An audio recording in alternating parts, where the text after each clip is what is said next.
and welcome to all our viewers in Nigeria and around the world to Midday News on Global Television, coming to you live from the nation's capital, Abuja. I am Priscilla Obasi. A quick reminder that Global Television is on DSTV channel 365 and StarTimes channel 276. Now the news in detail.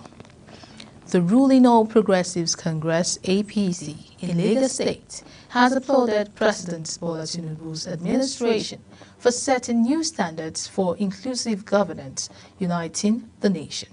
Spokesman to the party in Lagos, Sheye Oladejo, stated that the president deserved greater support. Speaking on Tinubu's cabinet, the APC chieftain said the president had since coming into office made it clear that his government would be a true reflection of the Nigerian Federation. The United Nations Children's Fund, UNICEF, and in collaboration with the Federal Ministry of Information, has commenced a two-day regional workshop in Kano to equip journalists with the skill and ethical principles required for reporting stories involving children. In his keynote address, the head of UNICEF Kano Field Office, Rahama Mohammed, described ethical reporting of children as a vital service to democracy and to the community, noting that journalists must place the best interest of children above sensationalism. The workshop, which began on Monday in Kano State, drew participants from Kano, Katsina, Kaduna, Sokoto, Zamfara, Jigawa, Kebbi, Nasarawa, Niger, and the Federal Capital Territory. The Nigeria Hydrological Services Agency has predicted floods to hit 29 states and the Federal Capital Territory from September 1 to 15, 2025, while 107 local government areas are affected and 631 communities are at risk. A statement signed by the agency's Director General and Chief Executive Officer, Architect Umar Mohammed, says the 29 states include Adamawa, Akwa Ibom, Anambra, Bauchi, Bayelsa, Benue, Borno, Cross River, Delta, Ebonyi, Edo, FCT, Gombe, Imo, Jigawa, Kaduna, Kebbi, Kogi, Kwara, Lagos, Nasarawa, Niger, Ogun, Ondo, Plateau, Rivers, Sokoto, Taraba, Yobe, and Zamfara. Mohammed also said 50 critical transport and infrastructures have been identified with possible disruption, and flood risk level range from moderate to very high, with potential for river overbanking, flash flooding, and localized inundation in riverine and low-lying communities. Benue State government has banned graduation parties for kindergarten, nursery, and primary schools in the state. The acting commissioner, Ministry of Education and Knowledge Management, Helen Nambivtiv, told newsmen in Makudi that defaulting schools should be sanctioned. Nambivtiv said government was putting all the needed mechanisms in place to enforce the new policy. In another development, Benue State Governor Hyacinth Alia has dismissed rumors of plans to replace his deputy, Dr. Sam Ode, stressing that their partnership remains cordial and focused on delivering good governance in Benue State. A correspondent, Felicity Ndere, reports that the governor made the clarification at the government house, Makudi, during the swearing-in of newly appointed commissioners.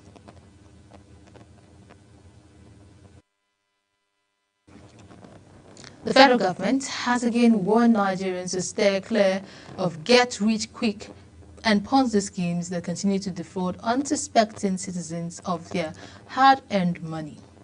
The Securities and Exchange Commission (SEC) says such schemes are illegal and unsafe. Our correspondent, Ubongu Soro, brings us the details.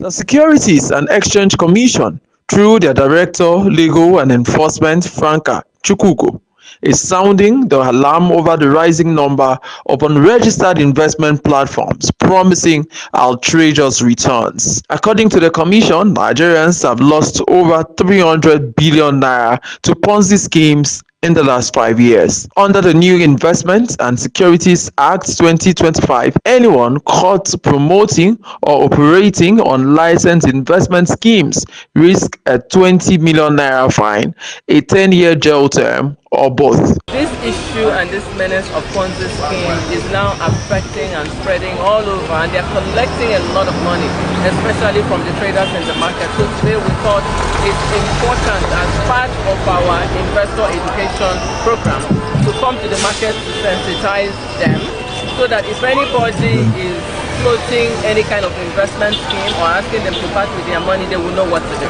Charles Jackson, who spoke to us, narrated how someone invested the money he gave for business, thinking he would get returns, adding that such schemes are fraudulent. I give 15,000 to do my license for me.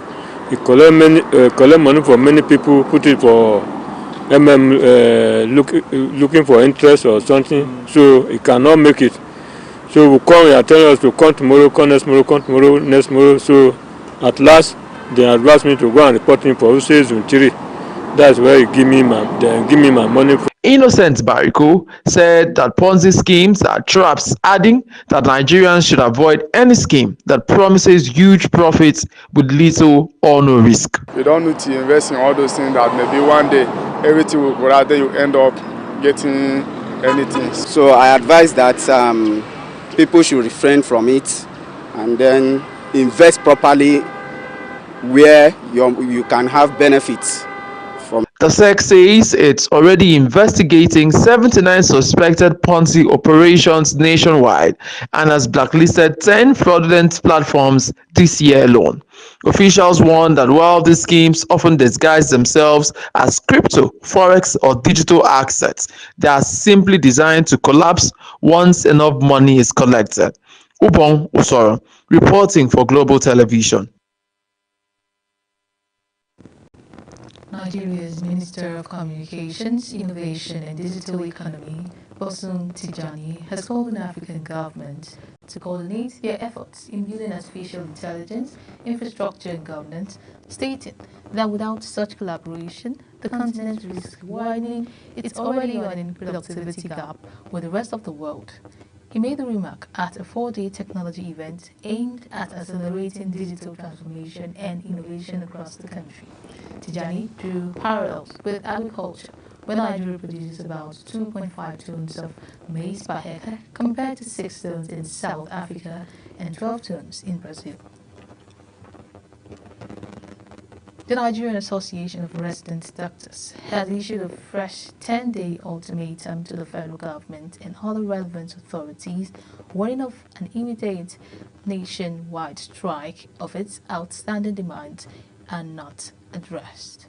The resolution was contained in a communique signed by the association's president, Dr. Tope Oshundare, and other members of the executive following an extraordinary National Executive Council meeting held virtually on Sunday. The association recalled that it had earlier given a 3-week ultimatum in July before extending the deadline by another 3 weeks to allow for further dialogue with stakeholders. However, it expressed disappointment that the government has yet to fulfill its promise. Moving on, Plateau State has stepped up efforts in addressing child malnutrition as UNICEF officially handed over 5,392 cartons of small quantity lipid-based nutrient supplement to the state government to be distributed to nursing mothers at the primary health care centers. The intervention, procured through the Child Nutrition Fund, is a joint investment between the Plateau State Government and UNICEF and aims to prevent malnutrition in children aged 6 to 23 months, providing dietary supplementation for 80,000 children across the state over the next 5 months. Speaking at the handover ceremony, the Deputy Governor, Ngo Josephine Peel, described the exercise as a milestone in the Governor Caleb Mufwang-led administration commitment to improve the well-being of children. The United Nations Children's Fund, UNICEF, and the United Nations Educational, Scientific and Cultural Organization, UNESCO, have confirmed that Nigeria has the highest number of out-of-school children in the world, with 1 in every 5 such children globally being Nigerian. They say the situation is most severe in northern Nigeria, where conflict, poverty, and socio-cultural factors continue to deny many children access to education. Our correspondent, Zarau Nasir, takes a look at the situation in this report. According to UNICEF, despite primary education being officially free and compulsory, about 10.5 million Nigerian children between the ages of 5 and 14 are currently not enrolled in school. Statistics also show that only 61% of children aged 6 to 11 regularly attend primary school, while just 35.6% of children aged 36 to 59 months have access to early childhood education. In an interview with some parents in Abuja, they explained that poverty is a major factor, with many unable to pay school-related expenses for their wards. The federal government should please subsidize education. It's not only fuel or blah, blah, blah, blah. There is crisis in education. There is big crisis. People cannot afford to pay school fees. School fees are so much. How much is are you earning before you can pay school fees? It can be out of reach, maybe in the region where the parents are, they don't have access to school, or insecurity issue, and there is poverty, and also out of reach. Maybe there is inadequate provision for schools, and poverty to an extent is another factor, population, so we need to do more. Looking at the situation of the country's situation, you understand, the economy is so poor that hardly men feed their families these days. You understand? Most families could not feed themselves. They cannot have 3 square meals again. You understand? So the of paying school fees and school everything has skyrocketed. You understand? When they ask. Concerned Nigerians have called on government and stakeholders to take urgent steps in addressing the challenge, stressing that children who should be acquiring education are being left behind. Government support. Check the neighboring countries. We have better life. You go to US, UK, you have an indigent child that has a birthright there. The parents get support from the government. By making education to be cheaper and availability of schools and create awareness. As this topic continues to elicit mixed emotions, a call to action is placed on parents, teachers, community, and religious leaders, as well as the government, to make education a priority and write the narrative for Nigeria's education sector. Zahra Nasser, reporting for Global TV News.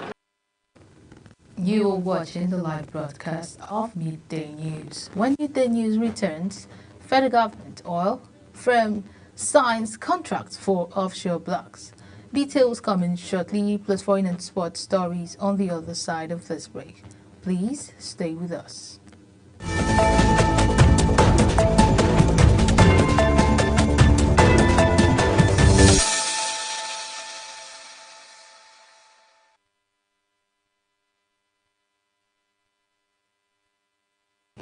Thank you very much for staying with us. This is Midday News on Global Television. Now we are in the business news, where the special advisor to President Bola Tinubu on information and strategy, Bayo Onanuga, says the economic reforms introduced by his principal are restoring confidence in the Naira, both locally and internationally. Onanuga was reacting to a report that some Chinese traders have begun accepting Naira in place of the United States dollar for transactions with Nigerian customers.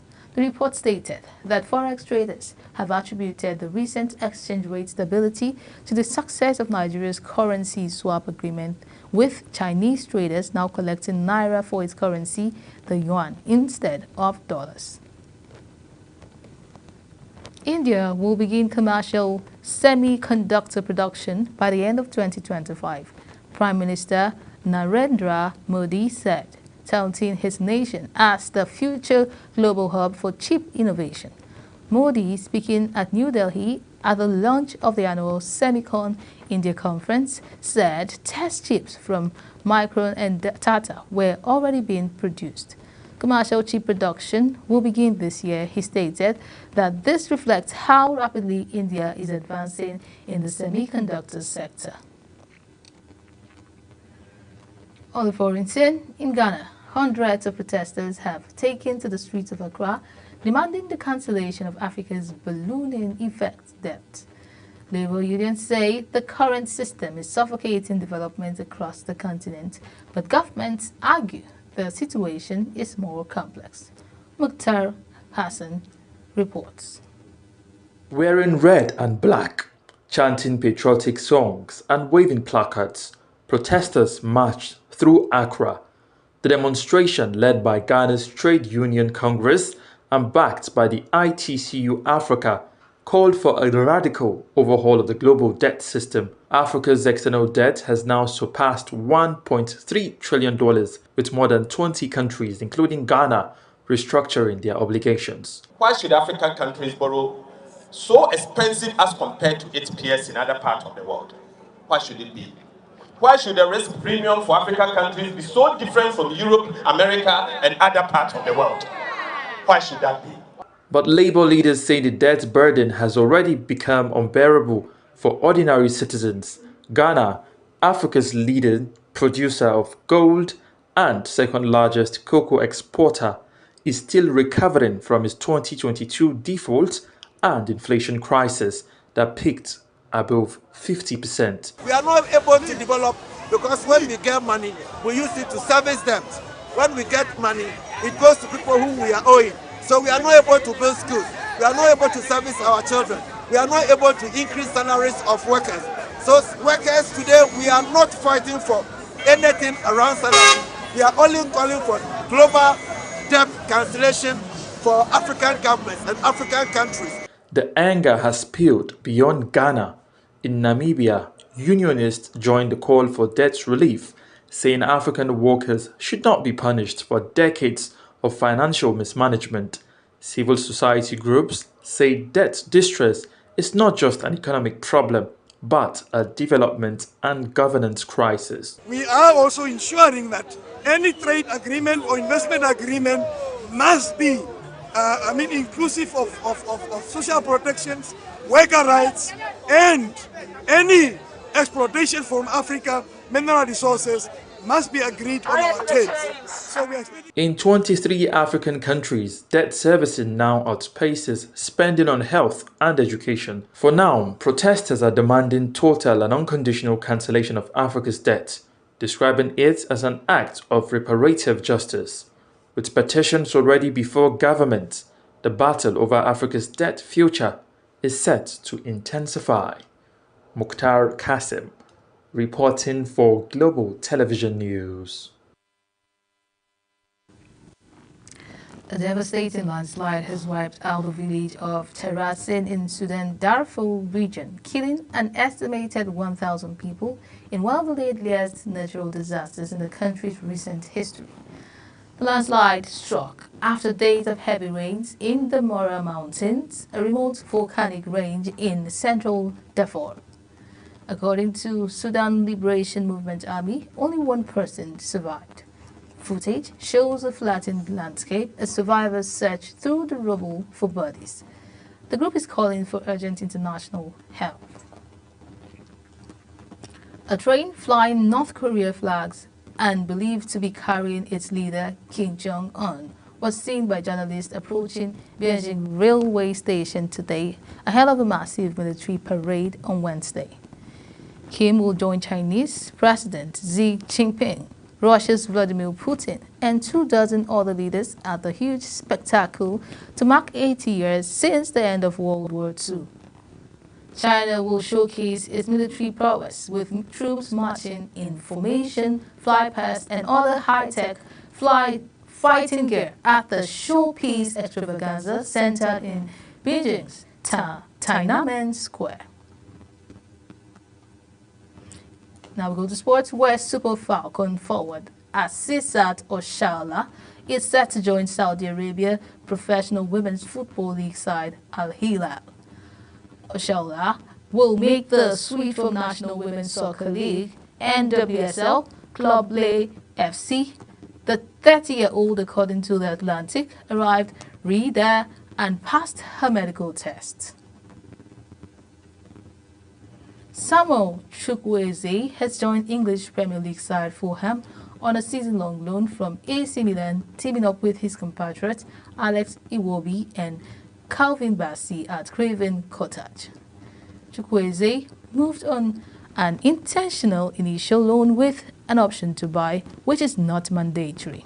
The total package could reportedly reach a fee of over 25 million euros. And that is it on Midday News. A quick reminder that Global Television is on DSTV channel 365 and Star Times channel 276. Kindly follow us across all our social media platforms now showing on your screen using the handle at Global TV NG. I am Priscilla Obasi. Thank you very much for watching. Good afternoon.